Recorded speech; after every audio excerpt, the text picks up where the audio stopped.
Hello and welcome. I'm Lynette Schaefer, the Director of Training here at LEDVANCE, and today I'm going to be going over HID replacement lamp solutions.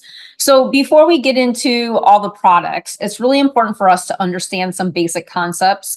So first of all, I think we all probably know that traditional light sources are a omnidirectional light source, which means all the lumens are coming out in all directions. However, the problem with this is when you put it into a fixture, a lot of those lumens get trapped up inside the fixture, and you can lose anywhere between 25 to 30% of those lumens by just getting them lost up inside the fixture. And so it's not a very efficient approach, right? And the second concept is that I think many of us are aware of, that LED replacement lamp solutions, or LEDs in general, I should say, are a directional light source. The problem with this is that a lot of people get confused when it comes time to make a suggestion as far as replacing a standard HID lamp with an LED lamp, because there are directional LED HID replacement lamps. There are also omnidirectional LED replacement lamps. And then this last one is this kind of like in between the two, kind of the idea of the best between both worlds. And that is because they have these adjustable panels. So many times when we recommend an HID replacement lamp solution, we automatically go to that middle choice, that traditional corn cob. We've been selling it for years. But at the end of the day, maybe there's a better solution. And you're going to learn about why there might be a better solution as we go through this presentation. So first of all, let's go back to like a scenario, okay? Your customer calls, they say, I want to upgrade my HID lamps to LEDs. Immediately, what do? Well, your brain probably is kind of triggered to go and say, well, let's go see what corn cobs are available. However, what we really should do is take one step back and think about some really important questions. So the first one is what type of luminaire are you using? Is it a high bay? Is it a low bay? Is it using a reflector, all right, reflector, which helps push the light downward? Or maybe they're using a refractor, okay? And this is what a refractor is, which helps push the light out and kind of up more. It really helps with the cave effect. And sometimes they even use a refractor with a lens as well, which aids in visual comfort, especially in the lower mounting heights. Additionally, the other question we should ask is, are you using a flood? Is it a wall pack? Is it an outdoor decorative? Don't just assume that immediately it's just a high bay, although that's where a lot of us kind of tend to gravitate towards. And the reason it's important to understand if it's a flood, a wall pack, maybe an outdoor decorative, etc., is because when you look at these different types of solutions and these different types of luminaires, in the case of, say, a flood or a wall pack, maybe they need to consider how much room is in the fixture. Will the LED actually physically fit inside there without stuffing it in? And I say stuffing it in because a lot of customers do try to stuff it in there. And the bad thing about that is that it can cause heat issues, and it can also cause premature failure as well, which is never a good idea. As a matter of fact, we here at LEDVANCE are starting to put the minimum lamp compartment dimensions on the spec sheets to help ensure that the lamp is suitable for that particular fixture that it's going into. So keep an eye out for that too. Now, something else to consider is maybe say you're using an area light. And if you're using an area light, maybe you want to consider going with something that has these little wings or these little panels that come out, because it helps direct the light straight down. If you were to put something like this and do an area light, an omnidirectional LED replacement, a lot of that light would be, again, trapped up inside the luminaire, which doesn't make it very efficient. And then, of course, with decorative fixtures or luminaires like this one, say like a post top, you really want to consider maybe using a lamp that looks pretty, and the aesthetics matter because you can physically see the lamp. And in that case, you might want to use something like this HID filament. And then, of course, if you're using a bollard, you may want to consider using a smaller form factor, something like this one here, because it's going to fit a little bit better into that tight confined compartment that most bollards are. Okay, so that's why it's really important to ask those questions. Now, the other thing too is when it comes to LED HID replacement lamps, we here at LEDVANCE offer a number of lamp solutions, whether you're looking at omnidirectional corn cobs. Maybe you're looking at omnidirectional filament lamps, like the one I just held up. Maybe you're looking at that high lumen A lamp, the famous snow cone. We have solutions with all of these that can fit into that specific fixture that you need to accommodate for. We also have directional solutions for area lights, as I showed you, the one with the little wings that fly that come out. We even have some that have a rotatable base so that you can aim the light exactly where you need it to go, which is very important too when it comes to area lighting. And of course, we have directional lamps like this one behind me. This one's great for high bay applications, especially when you're using a reflector, because it can help push that light down onto the ground. So those are all the different types of lamps, HID replacement lamps that we have. And of course, we also have the multi-directional ones, which have these like cool little panels on the side that allow you to really push the light exactly where you need it to go. And this is very accommodating for a lot of different applications as well. Okay, so good for multiple applications to say the least. So once you know what type of fixture you're using, and you've kind of looked around and said, okay, I think a corn cob is the best, or maybe a filament lamp is the best. Now it's kind of time to move on to what's the wattage, what's the voltage, and what about the base of the lamp that you're using. Now, the base of the lamp is typically going to be mogul or medium. And it used to be that you had to worry about whether or not the lamp was suitable for open or enclosed luminaires. And you also used to have to worry about whether or not it was an EX39 or an E39 base. The good thing is that all advanced products are EX39 bases. So you no longer have to worry about the fixture being able to accept an EX39 or an EX39, or it has to be open rated for open fixtures. That all goes away, which is really convenient. The other thing to just mention real quick is that we do have medium to mogul base adapters, because some of our lamps are medium base, but they could be used in a mogul base situation with a mogul base adapter. Also, just a side note, mogul to medium adapters are not approved by UL, and that's why we don't offer them. So just sort of keep that in mind. So it could very well be that you might be questioning that, and that's the big reason why we don't have them. We always want to make sure we have safety in mind first, right? The other question to ask is whether or not your customer is happy with their current light level, okay? This is where having a light meter comes in very handy. Here we go. I knew I had it, okay?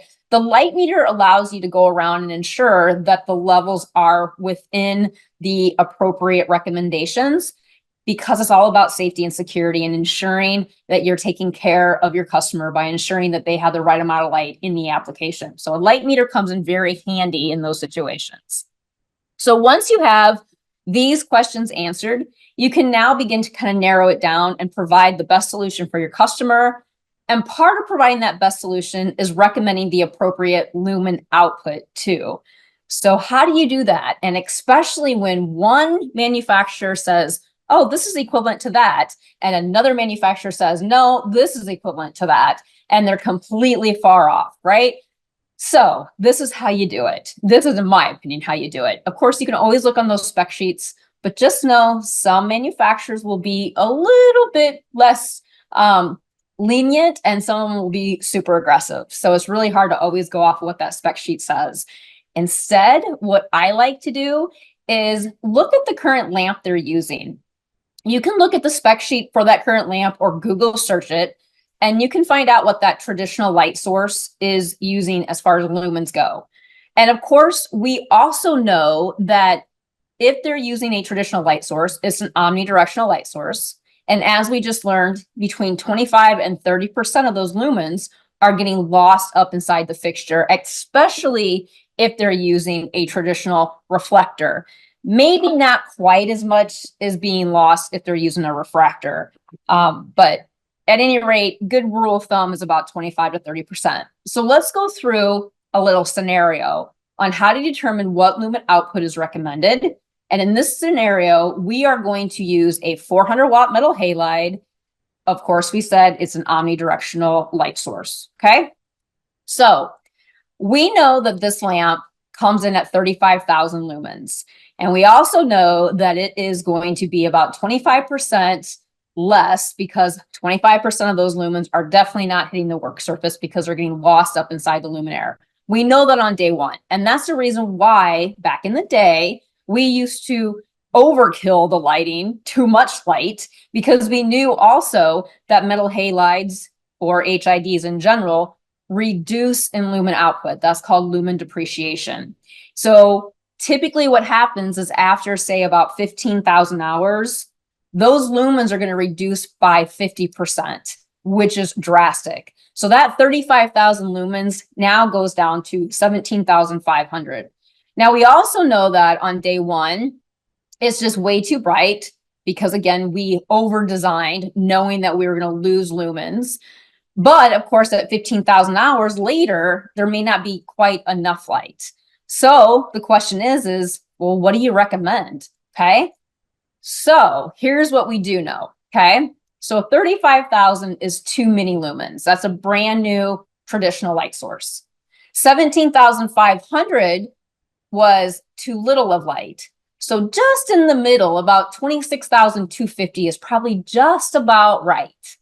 Now, if you were to use a directional light source, you would actually increase by 25%, and that would allow you to go to a lumen output that is lower than all these ones on the top. So all I did is I took 35,000, 17,500, and 26,250, and I took 25% off the top. Because, again, you have the option to replace it with an omnidirectional light source, or you could go with a directional light source. And if you know that just the right amount of lumens is 26,250 on an omnidirectional light source, then you know that 25% less is going to be just about right if you're using a directional light source. So that's how that math kind of works out. Now, to test the scenario, I did a lighting layout, and we have a 400 watt metal halide on day one. And that actually is providing 87 foot candles based on the scenario here, okay? After 15,000 hours later, the foot candle goes down to 43. That's a 50% reduction, okay? If we replace that with a 150 watt directional light source, so something like this one here or close to it, in this example, it came out to be about 21,000 lumen lamp. The foot candle level comes at 61. Now, in our example, we recommended a directional lamp just shy of 20,000 lumens, if you remember on the previous slide. So we were pretty close with our math. The bottom line is that recommending the right solution to have the best energy savings and just the right amount of light without overkill is where you really want to focus your efforts. And most of this can be determined by just answering or asking a few questions and ensuring your customer can answer those questions as well. Okay. Now, the last thing to consider is, does your customer want to incorporate controls? Maybe they want to take advantage of rebates, or maybe they just want to be able to have the fluctuation of being able to have controls. What's awesome about a lot of the HID replacements that we have is that we can easily add controls that can either be standalone or network lighting controls. And the way this works, depending upon what lamp you have, let me find one here. So here we go. All right, so this one is a controls ready HID replacement lamp. So you take a screwdriver and you unscrew this middle piece right here. And then you can take, like I said, either a standalone or a network lighting control solution and simply screw in your solution. That is as easy as what it is to take these HID lamps and make them have the ability to add a control solution. It's that simple. And that is featured on some of our HID replacement lamps. And I'll get to that in just a second on which ones. All right. So those are all the questions to ask. I think once you get through all those questions, then you can start getting narrowed down to exactly what your customer is looking for. So with that being said, let's go ahead and take the last little bit of this and talk a little bit about LEDVANCE's HID replacement lamp offering. So here you can see we have two corn cobs. They are both ballast bypass, so that means it's a type B installation. So yes, a little bit of wiring is required, but nothing that an electrician can't do. Now, the one on the left is suitable for enclosed or open fixtures. Keep in mind, enclosed does not mean vapor tight. All right, vapor tight is completely sealed and gasketed. Enclosed just means it has a lens on it. Okay. These are available in EX39 or E26 base, so mogul or medium. They are designed to operate in any position, which means you can operate them this way, or this way. Okay, that's what any operating position means. Okay. They do feature passive cooling, which means that there's no fans, and that means no fans can fail either. The only problem is that they don't go up nearly as high in lumens as the one that you see on the right. Okay. Also, one thing to note too is LEDVANCE's passive cooling portfolio removed the static wattage and static CCT from our portfolio, but we do have still some inventory on that. You can see here we went to more of a dual selectable option instead. And so if you are looking for a really great deal on any of those previous models, reach out to us because I think we can probably make something really spectacular happen for you. Okay. Also, the optional mogul base adapter is available that converts it from medium to mogul base as well. So that is also available on the spec sheet. And of course, these are also available to have standalone or our link network lighting controls added to them by just unscrewing that centerpiece and then screwing in your control solution. Now, the one on the right is suitable for enclosed or open fixtures as well. It is also available in EX39 and E26 base. It is going to be a little bit smaller because it does feature a fan, which we refer to as active cooling. And what's nice is that the active cooling allows the lamp to go to a much higher lumen output. Okay. There's also no designated operating position for this one either. And I guess the other thing too that I would just mention that I mentioned earlier in this training is that it's also going to allow for about 25% in MOL, which is your maximum overall length. Okay. The other thing that you're going to notice with this one is it is available in 277 or 480 volt. Now, going back to the scenario I showed earlier, remember, if we're using an omnidirectional light source, we needed that 26,250 lumens. And of course, you can get that accomplished with these two lamps right here, only the one on the right, but these two SKUs or NAID codes. Plus, it's also selectable. So if they want to overkill the light, they can. All they have to do is just use the little switches on the luminate or on the lamp to make those changes, which makes it super simple as well. Okay. All right, moving on. So when it comes to LED area lights, we have three different options. They are all, again, ballast bypass type B. The first one we have is available in two different styles. Okay. There is one that has these little adjustable wings that come out that we talked about earlier. This is awesome because it allows you to really push the light where you want it to, and it also has a rotatable base. The other one that I don't actually have here to show you is more of a compact design. It doesn't have the wings, and that one is ideal for wall packs and could be suitable too for some area lights too. Now, these are available in E26 and EX39 bases. They are both available. There are no fans on this at all either. Now, the mogul base adapter allows, of course, for that medium base to be used in with mogul base as well. So just kind of know that we do have that adapter available. There is a standalone motion sensor available on the adjustable panel version only. So only on this one, there is the sensor controller that happens to be right up here. All right, so you can put that in if you want to.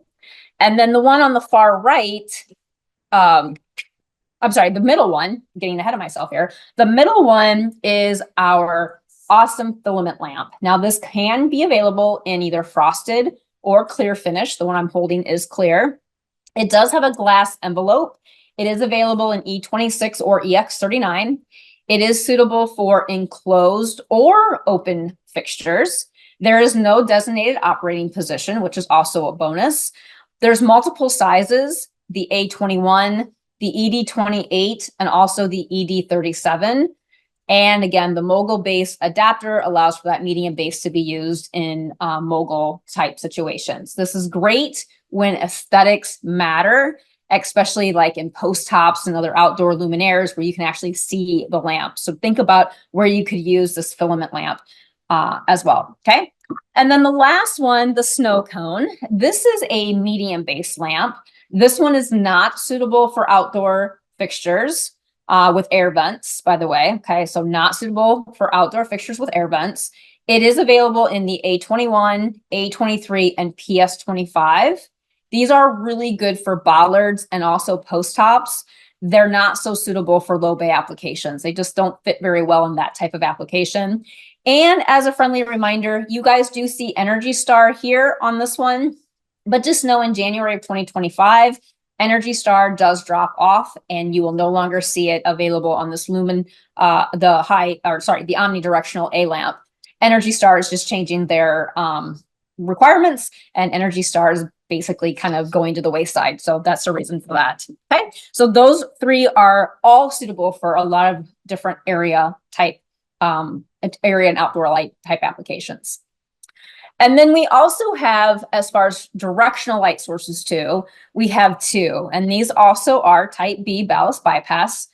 The one on the left is a mogul base. So this is the one I held up earlier. That's this one. And this is has also the optional standalone or network lighting control that can be just screwed in, okay, right here. It has also the sorry, I'm getting confused here. It has no designated operating position. However, I would say most of the time you probably would mount it this way. It is damp rated, and it is also IP64 rated, and it is suitable for that reason, suitable for enclosed and open fixtures as well. I'm a big fan of this one. I think people forget about it, but it's really great for high bay applications, as I mentioned earlier. Now, the one on the right is also kind of a cool product that's very flexible for different types of applications. This one here, as you can tell, also has the optional standalone microwave sensor that you can incorporate here, or LEDVANCE link that's available to be screwed in right here. There are also these adjustable panels, which makes this nice because you can really push that light exactly where you need it to go. Now, this is also suitable for damp locations and is also IP64. There's also no designated position for this either. So you can utilize it in a lot of different type of positions if you want to. All right, and now, of course, going back to our example, remember we needed to be around 20,000 lumens, right? And so as you can see here, we have the directional light source that can be accomplished with this one that I just highlighted in or boxed around with red. And the other one, you can get this accomplished. The other one, if you were to use it, doesn't go up quite that high, if I'm not mistaken. So when you're comparing these two, in this particular case, this one back here would be a better suitable product based on what we're trying to achieve with our little scenario that we were going to. Okay. Let's see. Oh, the last thing I wanted to mention on this is that a few years ago, we did move away from static wattage and static CCT to that dual selectability. And so there is still some limited inventory on the static CCT and the static wattage. So again, if you can help us maybe get a great deal on some of those, and I think we could probably work something out. So definitely reach out to your regional salesperson or any of your representatives with LEDVANCE, and we will be certainly happy to talk to you about those static CCTs and static wattage lamps that we have still available. Okay. All right. So the last few products I just wanted to highlight, and these aren't necessarily HID replacements, but I think they kind of fall into this category because some people do like them in certain applications. And so I just want to talk real quick about them. So, and as a matter of fact, I have the first one in my garage at home, and my husband was very happy to see it installed, because it really made the garage light up a lot more than just a replacement LED lamp that we had in there. So all of these are going to be just a simple medium base. There's no ballast bypass because they don't use a ballast, and they would never go into a luminaire typically that would have a ballast. I mean, these aren't really meant for real high bay applications, and they're certainly not meant for area lighting so much either, I would say. So this first one's great for garage, as I mentioned. This one's going to be really good for low ceiling mounts. It doesn't come down from the ceiling very far. That one's pretty neat. The next one over, and even the other one too, are also pretty suitable for garage applications. What's neat about both of these is that they all have the little wings that can be adjusted. So this one happens to have the wings. Set this one down. I'm running out of room here. This one here has the little wings on it that can be up, side, or down, giving it a lot of flexibility. And of course, the other one, the very last one that you see on the screen, is just your directional out to the side. So it gives you a couple options, though. I just want to at least highlight those. Now, of course, all of these can be found on our website. All you have to do is just go to LEDVANCEUS.com. You can find the spec sheet by clicking on products, then click on HID replacement lamps. Once you do that, all of the lamps that I showed you today will show up, and you can access all of the spec sheets right there, along with a lot more information as well. So I hope you enjoyed today's presentation and this training. I want to thank you. Of course, we always welcome feedback. So please scan the QR code on the left. And if you want to test your knowledge and also obtain your certificate of completion, please scan the QR code on the right. Thanks again for joining me today.